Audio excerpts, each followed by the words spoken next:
રામ રામ દોસ્તો, પથિકની જમાવટમાં તમારું સ્વાગત છે. ચાલો શરૂ કરીએ આજની જમાવટ.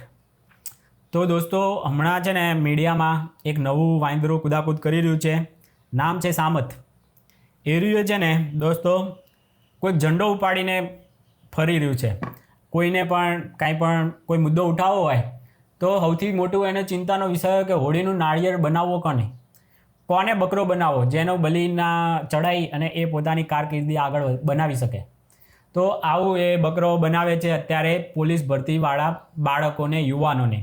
બાળકો તો નહીં, હવે યુવાનો જ છે ને, સરકારી નોકરી જોઈએ છે પોલીસમાં. એટલે એ યુવાનો છે દોસ્તો, એ લોકોને બલિના બકરા બનાવી રહ્યો છે. આ બલિના બકરા બનાવવા માટે પેલું તમને આગળ ખબર હોય તો જિગીસા છે ને, ગોંડલના પટેલ સમાજના લોકોને બનાવવા માટે મથી રહી છે. એમને હોળીનું નાળિયેર બનાવે છે કારણ કે એને ત્યાં પોતે એક પોલિટિકલ નેતા બની જવું છે. ભવિષ્યમાં કોઈ પણ પાર્ટી જોઈન કરી ટિકિટ લઈ અને લડવું હોય એ પહેલાં કંઈક તો કરવું ને, કંઈ મહેનત કરવી ત્યાં, એટલે ભવિષ્યમાં કોઈ મુદ્દા ઉપર એને વોટ મળે. તો એ માટે જ આ સામત છે એ મહેનત કરી રહ્યો છે અત્યારે. એ કોઈ એકેડમી ચલાવે છે, 10 મહિનાની 80,000 તફડાવે છે આ પોલીસ ભરતી. પછી બીજી જે પણ આવી બે ત્રણ જાતની કોઈ છે ને પરીક્ષા, એના 80,000 રૂપિયા 10 મહિનાના. અને જો રહેવું હોય ને એ બધું હોય તો 10,000 રૂપિયા પ્લસ આ તે બધું બીજું બધું. તો આવી રીતે ભયંકર મોટો આ માફિયો છે, એજ્યુકેશન માફિયો. અને એની હવે નેતું બનવું છે, નેતુડી બની જવું છે. તો એના માટે શું કરવું? તો જમાવટ કરવી પડે. અલગ અલગ બાજારો મીડિયાના સ્ટુડિયોમાં ફરે, એને પૈસા આપે. એટલે પેલું, હા બોલો સામતભાઈ, બોલો, તમારે જે બોલવું હોય બોલો, તમે તમારે લો, 5 લાખ આપી દેવાના મને. તો આ રીતે દોસ્તો એમના ઇન્ટરવ્યૂ ચાલુ હોય છે અત્યારે. કારણ કે એને બી બલીના બકરાઓ 80,000 રૂપિયા એને આ પાસેથી તફડાવે છે. આ માણસ બલીનો બકરો કેમ બનાવે છે ને હું તમને કહું દોસ્તો. આ એવા યુવાનોનું કારકિર્દીનો હક મારી રહી છે. આ બાજારો મીડિયાથી લઈને આ સામત છે, આવા ક્લાસીસોવાળા જે શિક્ષકના નામ પર કલંક છે, એ આટલી સિમ્પલ વસ્તુ જે 40%, આટલો તો ક્રાઇટેરિયા હોવો જોઈએ ને કે પોલીસ ભરતી છે કે કોઈ પણ ભરતી હોય એમાં મેરિટ હોય કોઈ. તો આમાં તો એવું હતું અત્યાર સુધી કે કોઈ પણ 30 માર્કવાળો આવી જતો અને 25 માર્કવાળો આવી જતો અને ગમે એટલો આવી જતો. તો આ કારણ કે એને દોડવામાં અને એમાં એવી એક પરીક્ષા આપી દે, પાસ કરી દે. પણ મેઇન તો કામ ખાલી પોલીસને દોડ જ કરવાનું હોય છે. પોલીસને લખાણવાની કામગીરી વધારે મોટી હોય છે. તો લખવામાં અને એ બધામાં પણ થોડુંક તો જોઈએ ને. તો એમાં એ ક્રાઇટેરિયા રાખ્યો આ વખતે. પહેલી વખત પરીક્ષા પહેલાં જ કહી દીધું કે ભાઈ 40% હશે ને એ લોકો આમાં, એનાથી નીચેવાળા તો ફેલ જ ગણાશે. તો આટલો સારો ક્રાઇટેરિયા રાખ્યો. અને આ તો પોતે જ માફિયો છે, એ ક્લાસીસ લઈને બેઠો છે. તો આ એવી કેવી મહેનત કરાય છે કે 40% પણ લવડાઈ નથી શકતો. બસ ખાલી પૈસા ગણવા જ છે આને, બીજું કાંઈ નથી કરવું. અત્યાર સુધી એ લોકો ગમે એમ ખોટી હાવ એ આખી મંડળી છે, એ યુવરાજ ને આવા બધા ઘણા બધા છે જે લોકોને એમ લાગે છે કે આ વિદ્યાર્થીઓનો અવાજ બને છે, કે યુવાનોનો અવાજ બને છે. પણ એ લોકોની કાળી કરતૂતો જ્યારે એ લોકો જોશે ને ત્યારે એ લોકોને એમ થાય કે આવા માણસને ક્યાં સપોર્ટ કર્યો. કરોડ રૂપિયાની એ લોકોએ સોદાબાજી કરેલી છે. ભાવનગરમાં 1 કરોડ રૂપિયા જેવા છે ને એ હોપારી લીધેલી હતી. 1 કરોડ રૂપિયા વિદ્યાર્થીઓના નામે. એ આખી મંડળી છે, એ બાજારો મીડિયામાં બધે જમાવટો થતી હોય છે. એ બધા જ આ આખું નેક્સસ, આ દલાલીના એ લોકો પાર્ટનર છે પાપની કમાણીના, જે વિદ્યાર્થીઓને નીચોવે છે. આવા માણસોને બસ એને તો 5 લાખ રૂપિયાથી મતલબ છે. એટલે એ રહી એના સ્ટુડિયો, કારણ કે 45 લાખથી મોંઘો છે. એટલે એવા મોંઘા સ્ટુડિયોમાં આને બેહાડવાનો હોય તો એ બધો ચાર્જ લાગે ને. તો એને તો ભવિષ્યનું જે થવું હોય ત્યાં લોકોનું એને કંઈ પડી નથી. તમે વિચાર કરો, 40% લાવે કોઈ મહેનત કરીને, જે 40% ઉપર લાવે એ વ્યક્તિ પાસ થઈ શકે એમ હોય તો એના માટે તો કેટલું સારું કહેવાય. ખરેખર મહેનતુ માણસ હોય તો એ 40%થી ઉપર લાવી જ દેવાનો છે. 50% એ મેરિટ અટકતું હોય તો પેલો 60% લાવવા માટે મહેનત કરવાનો જ છે, જે ખરેખર મહેનતુ છે. અને એ સામત કે અમે ફલાણે ગયા હતા, CMને મળવા ગયા હતા, અમે IPSને મળ્યા કોઈ મહિલાને, અને પેપરમાં આ ભૂલો છે કીધું. એ ભૂલો હાવ નગણ્ય છે, હાવ નગણ્ય. એમાં પણ જે ખરેખર ભૂલ હોય ને એને પેલા લોકોએ સુધારી લીધી કે જૈન સંસ્કૃતમાં શું કહે છે ને એવું કંઈક હતું ને. તો એ ભૂલ હતી તો સરકારે કે એમણે સ્વીકારી લીધું. પછી કે આવી ભૂલ તો આમાંય છે, એ બધું ખોટું છે હાવ. કંઈક ગુજરાતનું આમ કંઈક કિલોમીટર કેટલા છે તો 1 લાખ અને છેલ્લે 024 છે. એ કે 024 ના 224 આવે, પણ 1 લાખ ને સમથિંગ 024 આવું મેં જોયું હતું. મને કંઈ ખબર જ નથી. આપણે તો હું ખુદ અભણ છું આ બધી બાબતમાં. એટલે મારા જેવા હરામખોરોને તો જોઈએ કે 40% શું કામ છે ભાઈ, તમે 30% કરો. અને કોઈ વિદ્યાર્થી એમ કહે ને તો બરાબર છે, મારા જેવા હરામખોરો કહેવાના છે કે 40%નો શું કામ ક્રાઇટેરિયા રાખ્યો, 20%નો રાખો, 30%નો રાખો. મારું જેટલું લેવલ હોય એટલું હું કહું, પણ મારું લેવલ જોઈને પેલા લોકો ક્રાઇટેરિયા બનાવે કે એમને જેવા જોઈએ છે એવો ક્રાઇટેરિયા એ લોકો બનાવે.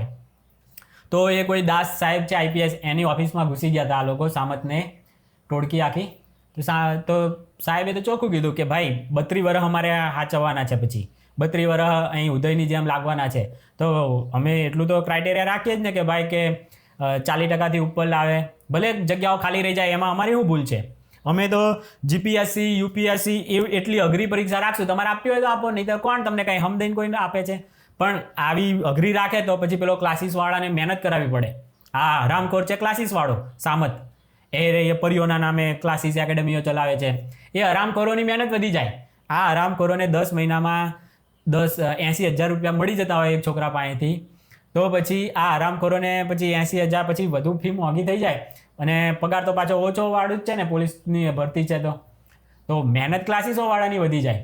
એટલે આ હરામખોરને પેટમાં દુખે છે અને પાછું આને રાજકારણમાં આવવું છે. નામ બદલી દો. જો એ એમ કહે ને તો હું એ સમર્થન આપું કે હું ક્યારેય એક પણ પાર્ટીમાં જોડાઈશ નહીં. મને ખરેખર વિદ્યાર્થીઓના, યુવાનોના ભવિષ્યની ચિંતા છે ને, એટલે હું આ લડાઈ લડું છું. મારો કોઈ રાજનૈતિક સ્વાર્થ નથી. ભવિષ્યમાં હું કોઈ પણ પાર્ટી જોઈન નથી કરવાનો. આવું એ કહે ને તો હું હાલ સપોર્ટ કરી નાખું, ચાલો બધાને.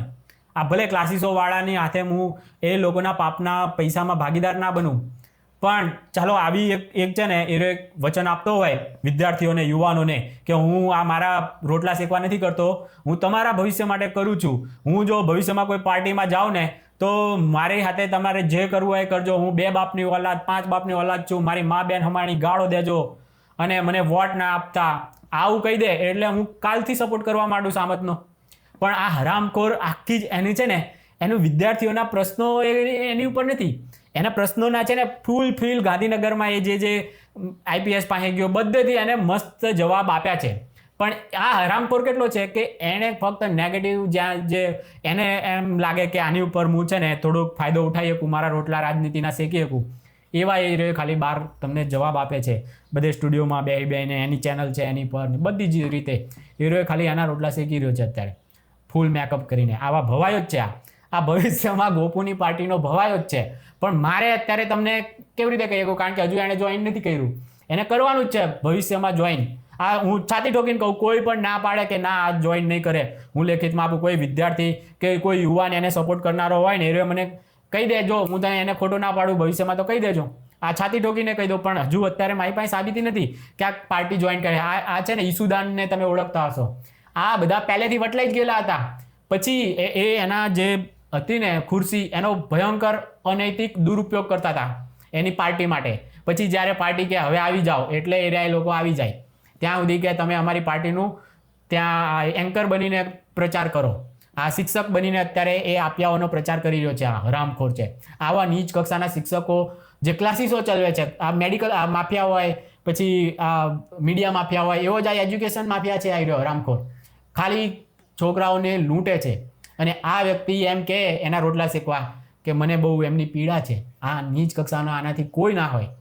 આનું કોઈ કુદરતે આને નથી છોડવાની. આ ભવિષ્યમાં એ પાર્ટી જોઈન કરશે ને ત્યારે આ બધા હરામખોરો, હિન્દુઓને પેલો ગોપુ ગાળો દેતો હતો પછી બની ગયા, આ કોઈને વોટ મળવાના જ નથી. કારણ કે તમે જે દુરુપયોગ કરીને તમે આવ્યા છો ને, તમારી જે એની સાથે નૈતિક નથી રહ્યા. તમે જે ખુરશી પર હતા, તમે શિક્ષક તરીકે કલંક બન્યા હતા અને તમારી અંદરની ભાવના નેતાની છે અને બહાર દેખાવ છો તમે શિક્ષક. એટલે આનાથી નીચતા કોઈ હોય જ ના શકે. અને આ શિક્ષકના નામ પર કેટલું આમ એને ગુરુનું પદ આપ્યું છે શિક્ષકને, પણ આવા આ નીચ કક્ષાવાળા માટે નથી આપેલું. કેવા સવાલો લઈને આવ્યો. એ છોકરાઓને કોઈ રીતે સોલ્યુશન થવાનું નથી. જો એ છોકરા ચૂપચાપ આંદોલન કર્યા વગર એ છે ને તૈયારી કરવા માટે ને, કારણ કે આમાં મેરિટ ખાલી 40% જ લાવવાનું છે. 40% ના લાયા એના કારણે એ જગ્યાઓ ખાલી રહી ગઈ. તો તમારે હવે ખાલી 40% લાવવાની મહેનત કરવાની છે, 40થી વધારે લાવવાની મહેનત કરવાની છે. આ એ લોકોનો હક પણ તમે સુખી ના થાવ. તમે 40%થી નીચે લાવો અને તમે પાસ ગણાવો તો બી તમે બીજાનો હક મારો છો. આ આરક્ષણ ને આ બધું છે ને કોઈ બી રીતે EWS છે, એટલે આજે તો કોઈ બધા જ આરક્ષણ નીચે આવી ગયા છે. એટલે કોઈને ખોટું લગાડવાની જરૂર નથી. બીજાનો હક મારીને કોઈ સુખી નથી થતું. કોઈ પણ સરકારી કર્મચારીઓ જોઈ લો, હાવ હરામની કમાણી છે, પણ સુખી હોય છે એ બધા. તમારે એવી જોબ કરાય કે જેમાં આપણે સુખી થઈએ. એ હકથી તમે મેળવો, તમારી મહેનતથી મેળવો ને ત્યારે સુખી થશો. આ કેટલાય નીચ કક્ષાના પેપર ફોડીને બધી કોઈ બી રીતે લઈ લેતા હોય છે કે પૈસા ખવડાવીને નોકરી લઈ લે ને એ તમે માનો છો સુખી થવાના છે? તો આવા નીચ કક્ષાના શિક્ષકો આ 80,000 રૂપિયા લૂંટે છે. આ હરામખોરની દુર્ગતિ આપણે જોવાની જ છે. એ જેવો પગ મૂક્યો ને કોઈ પાર્ટીનો પટ્ટો પહેર્યો ને એટલે તો પછી તો એને હું ખુલીને સાબિતી હાથે પછી તો લઈ પાડીશ. પણ અત્યારે હજુ કોઈ પાર્ટીનો એને પટ્ટો નથી પહેર્યો. એટલે ત્યાં સુધી આપણે બાજારો મીડિયા જેવું ખોટા બદનામી નથી કરવાના. એનું મેં આખું જોયું હતું. એની પોતાની ચેનલ પર એણે મૂક્યું હતું. એમાં જે ભૂલો ગણાય ને એવી કોઈ ભૂલ જ નથી પેપરમાં બી. એમ કે ફકરો કીધેલો પણ કે આ વ્યાકરણનો મૂકી દીધો. આ શું છે? એક ફકરો કીધેલો એમાંથી સવાલ જવાબ. હવે પેલા કે ના હસમુખભાઈએ કીધું હતું કે વ્યાકરણ નહીં આવે, ફકરો આવશે એ કીધેલું એમણે કીધેલું, પણ કે આવું વ્યાકરણ નહીં આવે એમ કીધું હતું એમણે. અરે ભાઈ એ ખુદ તો નહીં જ બનાવતા હોય ને પેપર. જેને પેપર બનાવવાનું છે એને લાગ્યું કે મારે વ્યાકરણમાંથી પૂછવું છે તો એ વ્યાકરણમાંથી એણે કાંઈ લેખિતમાં તમને આપ્યું હતું હસમુખભાઈએ. એને બોલવામાં વિડીયો બનાવવામાં ભૂલથી બોલાઈ ગયું હોય, વ્યાકરણ ના આવી કે કદાચ બની શકે એમની સમજ ફેર થતું હોય. તો કે ના આ તો એમ અધિકારીએ કીધું ને તમે પછી વ્યાકરણનું કામ મૂક્યું. ભાઈ આ શું છે વ્યાકરણ? તારે ભાઈ તું આમ પાછો ગુજરાતીનો મોટો ભા બનતો હતો કે IPS ને ગુજરાતી નથી આવડતું તો અમારા રાજ્યમાં શું કરો છો? એ આ બધા વહીવટ એરિયો કરવા માંડ્યો હે આ રામખોર. કારણ કે એનું પોલિટિકલ ભાષા જ છે ગોપુ જેવી જ પ્યોર. એ ગોપુનો છે ને આમ થોડોક ખોડાનો લીધેલો છોકરો જો દત્તક એ રીતનો જ છે આ રામખોર. પણ હજુ જોઈન નથી કરી એટલે આપણે કહી ના કે હજુ જોઈન કરવામાં બાકી. ભાષા ગોપુની નાની આ બધાની લુખ્ખા ભાષા છે, લુખ્ખાગીરીવાળી. આ શિક્ષકની ભાષા છે જ નહીં. અને આ નીચ કક્ષાનો શિક્ષકના નામ પર કલંક છે. પણ એ અત્યારે છે ને પાર્ટી કોઈ જોઈન નથી કરી એટલે આપણે શું કહીએ કાંઈ એના વિશે. તો આ હરામખોરની એને તો કોઈ પણ પોલીસમાં જે પણ ને પ્રોબ્લેમ છે ને, જે પોલીસ આ ભરતીમાં એ કોઈને પણ હું કહું ડિબેટ કરવા આવી જાઓ. તમારા માનું દૂધ પીધું હોય ને તો આવી જાઓ. કારણ કે તમે ખોટા છો. ખોટા આંદોલનો ને આવું કરો ને ગુજરાતની શાંતિ દોડવાના ધંધા કરશો ને તો તમારે તો હું લખી આપું કે તમે ક્યારે સુખી તો થવાના જ નથી. ભૂલથી તમે કદાચ સરકારી નોકરીમાં મળી ગઈ ને તો પણ તમે બધા આ બધા જેટલા પણ આંદોલનકારીઓ હોય ને એક ક્રાઇટેરિયા એક ઉમેરી દો. કોઈ પણ જાતના આંદોલનમાં ભાગ લીધો હોય ને એને સરકારી નોકરી મેળવવાનો અધિકાર જ નથી. આવો એક ક્રાઇટેરિયા નાખી જ દો. હું CM આવું ને તો નાખી જ દઉં. આ હરામખોરીને કોઈ રીતે પ્રોત્સાહન અપાય જ નહીં. આ આંદોલનજીવીઓને કોઈ રીતે પ્રોત્સાહન ના અપાય. દેશમાં ગુજરાતમાં છે ને અરાજકતા ફેલાવે છે. આની ઉપર તો બધી જાતની એ થવી જોઈએ. આ એજ્યુકેશન માફિયા સામત ઉપર તો એ હરામખોર કે કઈ રીતે લૂંટે છે લોકોને. IT બધું હરખું ભરે છે કે નહીં. અને ક્લાસીસ તો બંધ જ કરાવાય. અરાજકતા ફેલાવવાનો અધિકાર નથી મળી જતો. તમે ક્લાસીસ ચલાવવાનો અધિકાર છે, અરાજકતા ફેલાવવાનો નથી. આ અત્યારે જે કરી રહ્યો છે ને બાજારો મીડિયામાં બધે ખોટી રીતે પોલીસ ભરતીને વગોવી રહ્યો છે તો એને તો ખાસ IT વાળાને બધા શું કરે છે આવા આંદોલનજીવીઓને તરત જ પકડવા જોઈએ. અને જોવો બધું કેવી રીતે આ ક્યાંથી રૂપિયા આવે છે. એને કોઈ પાર્ટીઓ અત્યારે ફંડ તો નથી લેતો ને, બાજારો મીડિયાને ફંડિંગ કરીને ઇન્ટરવ્યૂ નથી આપતો ને. આ બધું જોવું જોઈએ. આ બધી આટલી બધી મોટી મોટી સંસ્થાઓ બનાવી છે, શું કરવા બનાવી છે ભાઈ? આટલું અરાજકતા કોઈ ફેલાવતું હોય ગુજરાતમાં તો એની ઉપર તમે કાર્યવાહી ના કરો, હાવ બેહી રહો. અને પાછો એ રહે કે આવા અધિકારીઓ છે, અમને ટાઈમ આપે તો અમને ધક્કા ખવડાવે. તો આ ભૂલ કોની છે? શિક્ષકની છે. તમે કંઈ સરકારી નોકરી મળી જાય પછી તમે કોઈને પણ આવી કોઈ દુઃખી હોય ને એના પ્રશ્નો સોલ્વ કરજો. તમે બધા નોકરીઓ મળી જાય ને પછી તમે ભૂલી જાઓ છો ગરીબોને કે પછી કોઈ પણ જે પ્રશ્નો જે છે એના સોલ્યુશન નથી કરતા અને વધારી દો છો. આવું બધું તમારે શીખવવાનું છે. ખાલી એકલું પાસ થતાં જ નથી શીખવાનું. દરેક શિક્ષકે આ નૈતિક રીતે માણસ બને ને એ પહેલાં શીખવા. એટલે સરકારી નોકરો બધા હરખા થઈ જશે. એ ક્યાંથી આવે છે? આપણામાંથી જ આવે છે બધા. એ હરામખોરી કરે છે કે કોઈને બેહાડી રાખે છે, પછી ભ્રષ્ટાચાર કરે છે. બધી જાતના જેટલા પણ પ્રોબ્લેમ છે ને એ બધાના પાપના ભાગીદાર એ શિક્ષક પણ છે. જેણે પગારો ખાધા છે, ક્લાસીસોવાળાએ પૈસા ખાધા છે, મફત નહીં ભણાવ્યું. એ લોકો એને સરકારી નોકર કેવી રીતે બનવું, કયા કયા ગુણો હોવા જોઈએ એ શીખવવામાં ફેલ છો તમે બધા. ત્યારે જ આ હાલત છે. સરકારી નોકરી હોવી જ ના જોઈએ એટલે સુધી હું તો કહું છું. દરેક કંપનીઓ બનાવી નાખો, કોન્ટ્રાક્ટ પર લો માણસો. હું કામ હરામખોરીને પ્રોત્સાહન આપવાનું? પણ તો પણ મારા કહેવાથી તો એ બંધ તો થવાનું નથી. તો ચાલુ છે તો એમાં કમસે કમ તમે તમારી આ જે પરીક્ષા સિસ્ટમ છે એ રીતે તો તમે પાસ થાવ. તમારે હરામખોરી તો પેપર ફોડીને તો પાસ થનારામાં તમારામાં શું ફરક? 40% પર તમે ના લઈ શકતા હોય અને પછી તમે બીજી બાજુ છાતી કૂટો કે પેપર ફૂટે છે ને આમ થાય છે ને તેમ થાય છે. તો એ પેપર ફોડવાવાળો તમારા કરતાં વધારે યોગ્ય કહેવાય. કમસે કમ એવો શોર્ટકટ લીધો એણે. તમે 40% તમે નહીં, એનાથી નીચેવાળો લો છો શોર્ટકટ. એટલે તમે બધા કોઈ દૂધના ધોયેલા નથી અહીંયા. એટલે તમે કોઈને આ ક્લાસીસવાળો સામત તો બીજા ઉપર કોઈની ઉપર આરોપ નાખે ને આ તો હાવ બહુ મોટું કલંક છે શિક્ષકોના નામ પર. શિક્ષકોએ આનો વિરોધ કરવો જોઈએ કે ભાઈ તું ખોટો વિરોધ કામ કરશો? તારા લીધે કેટલા બિચારા હોળીનું નાળિયેર બની ગયા, કેટલા એની તું બલી લઈ લઈશ? બલીના બકરા નથી આ. તારા ક્લાસીસમાં 80,000 આપ્યા અને તારા આંદોલન કરીને તને હવે નેતાના ખભે બેહાડવાના અને કેટલા એનો તું ભોગ લેવડાઈશ. આમાં તો કેટલાની ઉપર કેસ થશે, એ આખી જિંદગી કોઈ સરકારી નોકરીને લાયક જ નહીં રહે. અને જેટલા પણ ગાંધીનગરમાં કે ગમે ત્યાં જેટલા યુવાનો સરકારી નોકરીના નામે કોઈ પણ વિભાગમાંથી એ આંદોલન કરતા હોય ને એ બધાને ઉપર તરત જ છે ને રેડ ફ્લેગ લગાવી દેવાય કે આ તો સરકારી ભરતીમાં આવવો જ ના જોઈએ કોઈ પણ રીતે આ પાસ થતો હોય ને તો એ ફેલ થઈ જાય. આ એક ક્રાઇટેરિયા રાખી જ દેવો જોઈએ કે કોઈ પણ આંદોલન જીવી છે ને ભૂલથી પણ ઘૂસી ના જાય આ સરકારી સિસ્ટમોમાં. એક તો ઓલરેડી કટાઈ ગયેલું છે ને એમાંય પાછો આવો હરામખોર માલ આવે હાવ. તો આ બધું તો યોગ્ય નથી. એ સામત તો હાવ એને તો હું વાત કરી, શિક્ષકના નામ પર કલંક જ છે. એની બોલચાલ ઉપરથી જ મેં તો આ ફર્સ્ટ ટાઈમ જોયો, પણ આપણે એને જેવો એ બોલે છે ને એની ઉપરથી જ આપણે એને વર્તી ગયા કે કેવું છે આ, કેટલું પાણી છે. ચાલો દોસ્તો, આ બધા તો હીરો બનશે પણ તમને છે ને બલીના બકરા બનાવે છે એટલે વિદ્યાર્થીઓના હારા માટે છે, બહુ હારા માટે છે. 40%નો ક્રાઇટેરિયા જે ખરેખર મારો જેવો હરામખોર નથી ને એના માટે સારું છે. મારા જેવો હરામખોર હોય એ તો વિરોધ કરવાનો જ છે કે ભાઈ હું કામ 40% રાખો છો, મારા જેવા પાસ ના થઈ શકે. તો એ બહુ જરૂરી છે કે જે ખરેખર મહેનતું છે ને એના માટે 40%નો ક્રાઇટેરિયા. ભલે ને બેઠક ખાલી રહી, આવતી વખતે 40% લાવી દો એટલે પાસ. તમારે અત્યારે હરીફાઈ ઓછી છે એટલે આવતા 2-3 વર્ષમાં તમે જે મહેનતુ માણસો છે ને એ લોકો આરામથી પરીક્ષા પાસ કરી લેશે. પણ આ હરામખોરોને મહેનત વધી જશે ક્લાસીસોવાળાની, એટલે એ લોકો તો વિરોધ કરવાના જ છે. ચાલો દોસ્તો, આ જે હરામખોરી અને બલીના બકરા બનાવી રહ્યો છે ને સામત ઘરે બાજારો મીડિયાના, એના માટે ખાસ બોલવું હતું.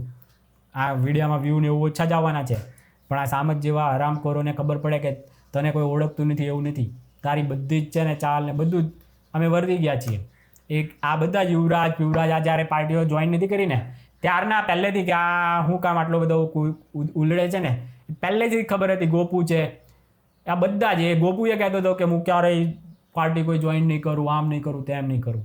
અને જોઈ લો, ત્યારે હિન્દુઓને ગાળો દેવા માટે એવું બધું કરતો હતો. અત્યારે હવે હિન્દુઓના વોટ લેવા છે, પણ એને એ વખતના પાપની સજા હવે આવનારા ટાઈમમાં મળશે આ બધાને. અત્યારે તો તમને બધા કદાચ કે હા જોઈન કરો સાહેબ, હમ તમારે સાથે કરીને આ બધું કુદરત જ કરાવતું હોય, કારણ કે આ 2 નકાબ કુદરતને જ કરવાના છે, મારે નથી કરવાના. આ બધા થઈ ગયા એની જાતે જ. આપણે તો હવે આવ્યા માર્કેટમાં, પણ એ પહેલાંના અહીં તો થઈ ગયા ને. પણ ઓળખતા હતા, આપણને ઓળખતા આવડે છે થોડું ઘણું કે આ માણસને છે પોલિટિકલમાં વધારે રસ છે અને યુવાનોના કોઈના પણ ભવિષ્યને જરાય પરવા નથી, જરાય નહીં. નહીં તો આ સારું હતું કે ચાલો યુવાનો 40% લાવી દો એટલે તમને મળી જ જવાની છે, 100% તમને નોકરી મળવાની જ છે. કારણ કે બેઠકો ખાલી રહી 40% ના લાવી શકે એના કારણે. તો આ તો હાવ ઇઝી હતું, પણ આ ગેરમાર્ગે દોરે છે. બોલો, આવા નીચ કક્ષાના પણ શિક્ષકો હોય છે, દુઃખ થાય છે. અને બીજા ચૂપ છે શિક્ષકો જે સાચા છે, જેમને ક્યારેય કોઈ પાર્ટી જોઈન નથી કરવાની. એ રહ્યો તો મહેનત કરવા માટે છોકરાઓને સાચું સમજાવે જ છે એ રહ્યો તો. ચાલો દોસ્તો, રામ રામ.